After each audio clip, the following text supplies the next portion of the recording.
बस अब नो मोर नक्शे, नो मोर ड्रामेबाजी और नो मोर तफरी। अब हुकूमत ने सब्जेक्ट्स भी बहुत कम कर दिए हैं, थोड़े से सब्जेक्ट्स का इम्तिहान देना है, सीरियस हो जाओ और अब जो चीज़ें बता रहा हूँ उस पर अमल करना। So let's begin.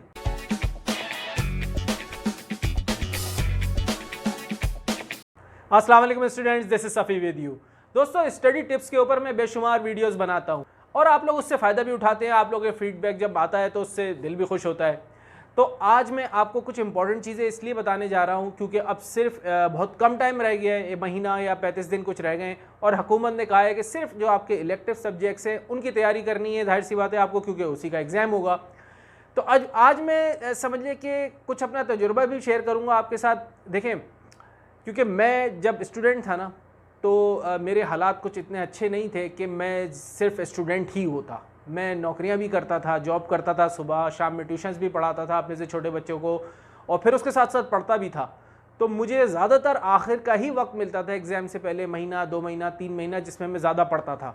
तो एक तो मैं अपना तजुर्बा और उसके अलावा ज़ाहिर सी बात है जब आपके साथ बातें शेयर करता हूँ तो उसके लिए मुझे रिसर्च पढ़नी पड़ती हैं, आर्टिकल्स पढ़ता हूँ सब और दूसरों की वीडियोज़ देखता हूँ, तो फिर उसमें से कंसाइज करके जो इंपॉर्टेंट चीज़ होती है वो आप तक पहुंचाता हूं।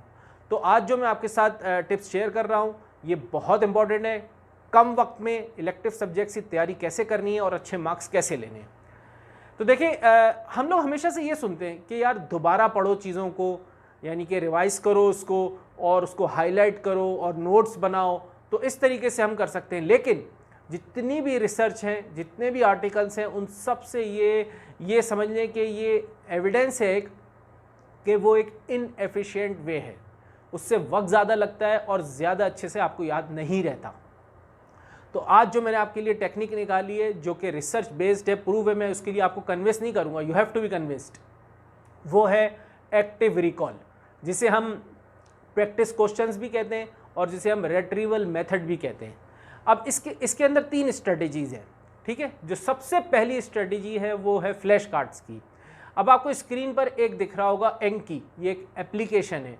होता क्या है, देखिए मैं आपको कितना ही समझा लूँ कि यार वक्त कम है, मोबाइल फेंक दो उठा के और मोबाइल को सामने नहीं लाना और बिल्कुल वक्त ज़ाया नहीं करना, आप लोग ऐसा नहीं करेंगे, ये फैक्ट है। आप लोग उसको कम तो कर सकते हैं लेकिन बिल्कुल गायब नहीं कर सकते। आजकल का माहौल ऐसा है। तो जब मोबाइल आपके पास ही है तो उसको यूज़ करें एक अच्छी टेक्निक के लिए। एक स्ट्रेटेजी है जो कि समझ लें कि प्रूवन भी है कि एंकी फ्लैश कार्ड्स में क्या होता है। इस एप्लीकेशन में आप बड़े आसानी से अपने नोट्स और चीज़ें इसमें बना सकते हैं, बाकायदा पिक्चर्स भी इसमें लगा सकते हैं और उसको आप दे सकते हैं रेंज के, वो हाई मीडियम लो करके ना।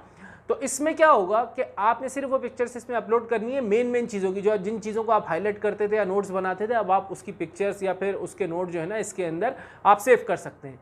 और पूरे दिन में या हर चीज़ में जब भी आपको देखना हो तो उस इंपॉर्टेंट चीज़ का फ्लैश कार्ड आप देख सकते हैं और वो आपको रिकॉल हो जाएगा। देखिए, एक्टिव रिकॉल असल में होता ये है कि जो कुछ भी आप पढ़ चुके हैं, जो कुछ भी आपके ब्रेन के अंदर मौजूद है, you just need to recall that. आपने उसी को रिट्रीव करना है। जब आप अपने ब्रेन के अंदर से किसी चीज़ को दोबारा रिकॉल करते हैं तो वो बेस्ट मेथड होता है चीज़ों को याद रखने का और कम वक्त में एफिशिएंट वे में उसको जो है अपने जहन में लॉन्ग टर्म तक रखने के लिए। तो ये वो एक्टिव रिकॉल की पहली स्ट्रेटजी थी। इसकी जो दूसरी स्ट्रेटजी है वो मैं आपको बताऊं। उसका तजुर्बा मुझे इस तरह हुआ कि मुझे याद है जब मैंने इंटर कंप्यूटर साइंस से किया था तो उस वक्त मैंने जो है पेट्रो में एक सेंटर हुआ करता था, वहाँ पर मैंने एडमिशन लिया IT के डिप्लोमे के लिए। तो वहाँ पे जब मैंने फ्लो चार्ट्स को पढ़ा, फ्लो चार्ट्स यानी कि वो डायग्राम्स की तरह, ठीक है ना, अगर आप में से कोई नहीं जानता तो वो मुझे इतना अच्छा लगा कॉन्सेप्ट कि आज तक मैं अपनी प्रोफेशनल लाइफ में उन डायग्राम्स को यूज़ करता हूँ। तो आपने जो है क्या करना है, क्लोज बुक डायग्राम्स को यूज़ करना है, यानी कि अपनी किताबों को बंद करके आपने कोई चीज़ पढ़ ली, किताब को बंद कर दें और अब उसको रिकॉल करें डायग्राम्स की शक्ल में।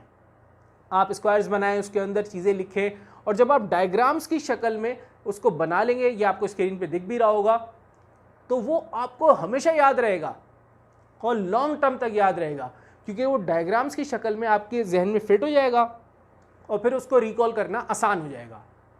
तो ये थी दूसरी स्ट्रेटजी। और जो इसकी आखिरी स्ट्रेटजी है वो ये है कि देखें, कोई भी चीज़ जब हम नोट्स बनाते हैं, हम अपने सामने रखते हैं खोल के, उसको पढ़ते जाते हैं और देख देख के नोट्स बनाते हैं, और ये गलत तरीका है। आपने नोट्स बनाने हैं लेकिन किताब को बंद करके, और उसको किताब को या अपने जर्नल को बंद करके, और उसका तरीका ये होगा कि you have to ask the questions from yourself.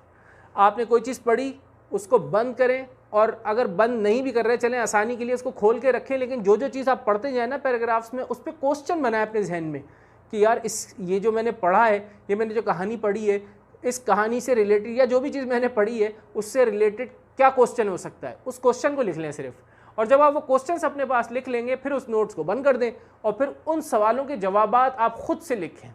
तो ये क्या होगा, ये रिकॉल करेगा आपके ब्रेन में से, और जब आप रिकॉल करेंगे अपने ब्रेन में से और ख़ुद उन क्वेश्चंस के जवाबात लिखेंगे तो वो बेस्ट हो जाएगा।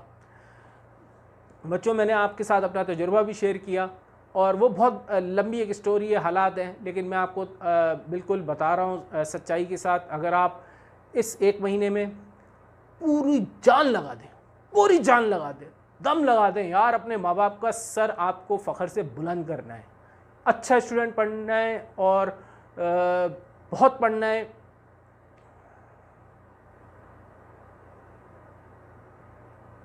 अच्छा स्टूडेंट बनना है, बहुत आगे बढ़ना है। दुनिया कहीं से कहीं जा चुकी है और हम लोग सिर्फ इम्पोर्टेंट क्वेश्चंस पे लगे हुए हैं। अच्छे से पढ़ो और इसके बाद भी इंशाल्लाह मैं कोशिश करूंगा और वीडियोस बना के आप तक मज़ीद स्टडी टिप्स भी पहुंचाऊं। और उसके अलावा अगर आप जो पिछली मैं बता चुका हूं वो नहीं देखी हैं तो वो आप सर्च करोगे तो इल्म की दुनिया, या फिर मेरे चैनल पे सर्च करोगे तो वहाँ पे भी मिल जाएंगी, तो उसको भी देखो, पूरी जान लगाओ। और मैं अपनी दुआओं में आपको याद रखूँगा। आपका टीचर सफ़ीउल्लाह वसीउल्लाह। अस्सलाम वालेकुम।